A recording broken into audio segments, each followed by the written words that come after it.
Hey folks, we're on the cusp of what is perhaps the most important election that the Republic has ever endured, and there's talk of constitutional crisis. Okay, I am not good at making predictions, especially in this one. The race is just too tight to call, and you're not getting the full information that you need from the media to make a clear decision, that's for sure. But what I do get paid the big bucks for is identifying what could be the problems that arise from it and developing contingencies that would mitigate the circumstances. You are talking about a situation where whoever is elected will have no mandate from the people. What this means is whoever is elected, 50% of the country is going to be pissed off. Now, that's not any kind of a situation that's going to end nicely one way or another. So, at best, we're going to have a small bit of violence related to the election. And at worst, we're going to have a constitutional meltdown. The reason I say constitutional meltdown, constitutional crisis, because we're in the situation that if Hillary Clinton does in fact win the election, we've got a person who Rudy Giuliani recently broke it down as having, at least on the surface, committed 18 separate felonies in perhaps hundreds of counts of those felonies. Now, as a comparison, look at Watergate. Watergate stemmed from one felony, the break-in of the Watergate Hotel, and the biggest scandal came from the cover-up. Well, what you've got here with the Clintons is practically a crime family. They're talking about RICO statutes, which is organized crime, which is intent to commit over long periods of time. Now, going back to another comparison with Nixon, you looked at a guy who carried, I believe it was 49 out of 50 states, and a year and a half later, he was resigning from the presidency. To top it all off, the Supreme Court is not fully staffed. So any decision that they may have to make regarding the election or Hillary Clinton, it has the potential for a split vote. So what does that mean to you and me? Well, as I said, at best, there's going to be perhaps some violence if Donald Trump wins. The progressives, the Democratic Party, has shown a propensity for vandalism, for turning supposedly peaceful protests into riots, blocking interstates, and we've seen things that peripheral to that included targeting an ambush of cops. So how is it going to go down with these folks if Donald Trump wins? You see the situation we're in. Okay, on the other end of the spectrum, you've got the potential Clinton victory. Now, Clinton victory can mean any number of things, but the first thing that really stands out, and this is the first time I've ever heard this in American history, is a question of legitimacy. Now, if you go back in your European history, you'll see King so-and-so died and Prince so-and-so took the crown, but a lot of the dukes and archdukes and whatever questioned his legitimacy. Legitimacy in this context is the legitimate right to rule. And this very much comes into play when you've heard people, not just Donald Trump, but you've heard people talking about the election being rigged. So the potential is there for half of the country to not only believe that Hillary Clinton should not be president, but to believe that she legitimately is not the president of the United States. This goes far beyond the birtherism of Obama or anything like that.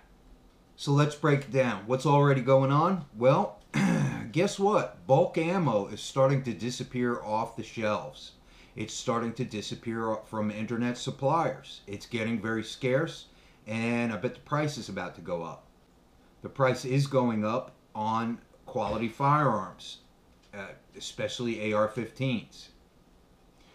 This is directly related to the fact that Bill Clinton signed a ban on assault rifles, and Hillary has flatly stated that she is going to totally ramp up the gun control scheme. So one way or another, that is what's happening with the ammo and the firearms. Another thing happening is the terrorist threat. There is a terrorist threat, non-specific threat against, I believe it was New York, Texas, and Virginia for the day before election. We don't know how that's going to develop. We'll see. And another thing which hasn't really been spoken on, but I can almost guarantee it's going to happen, is some intimidation at the polling places. This is groups like Black Lives Matter who and the New Black Panthers just standing up in front of the polling places with their arms folded. So be it. This has never affected anything, and I don't see it as anything to even discuss. But what happens when there is the protests from those that don't usually protest? Our silent majority, our conservative brethren that usually just keep their nose to the grindstone and go to work, when this woman who they see as illegitimate has been elected to the presidency. Well, I tend to think that it will be a slow boil, because there's a time from election day to the time of inauguration, and during that time you're going to see more and more development of the legal case. There are people, there are countries, and there are organizations that would love to take advantage of us during this time of confusion in our country.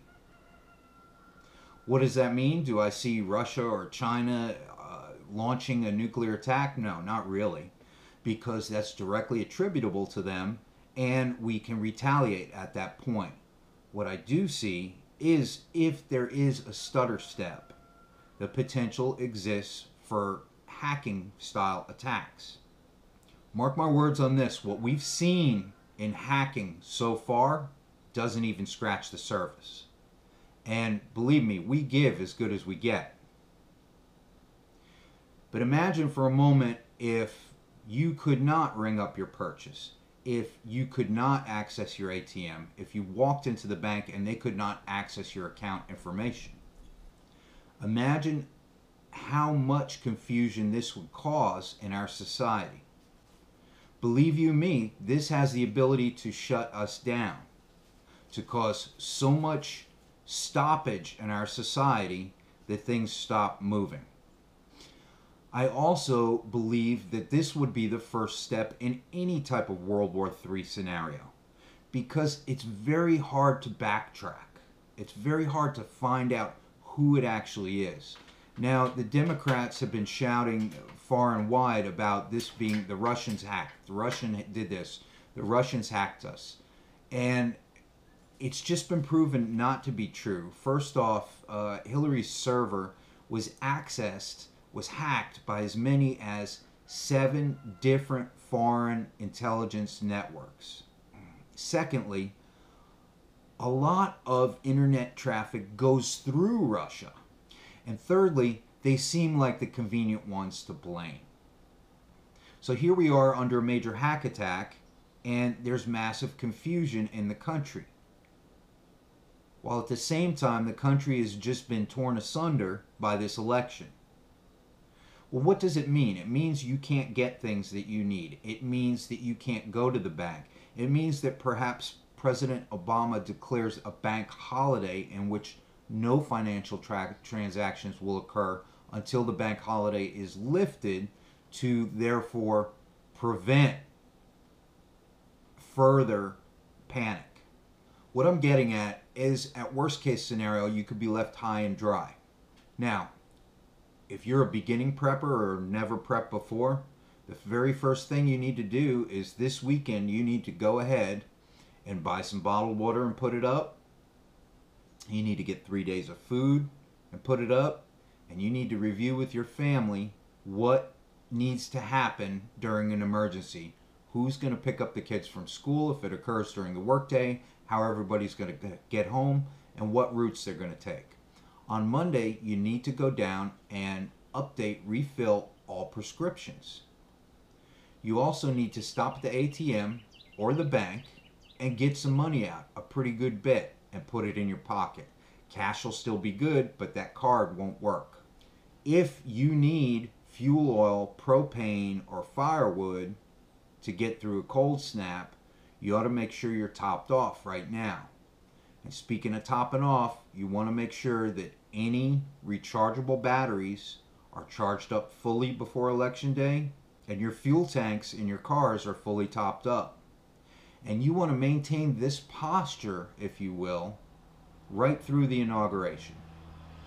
For medium to advanced preppers, well, what am I doing? I've got my fuel topped up, I've got my batteries charged up, I've inventoried my ammo and filled any shortfalls, and I've gone through and re-inventoried all my food preps, resorted it, and gotten it ready to go. I've gone to the feed and seed and gotten some extra animal feed. I've got cash in my pocket, and I'm ready to go. Now, for me personally, I intend to stay within walking distance of home until all of this either happens or doesn't happen. What's walking distance? Well, for me, that's about 25 miles. For you, it might be less or more. But take this as an opportunity, just as if a hurricane is coming up the coast and you've got some time to look at your personal state of affairs, get it all in order in case it does make landfall. And let's hope that this video proves worthless as liberty triumphs over tyranny. Thanks for your time. Stay safe.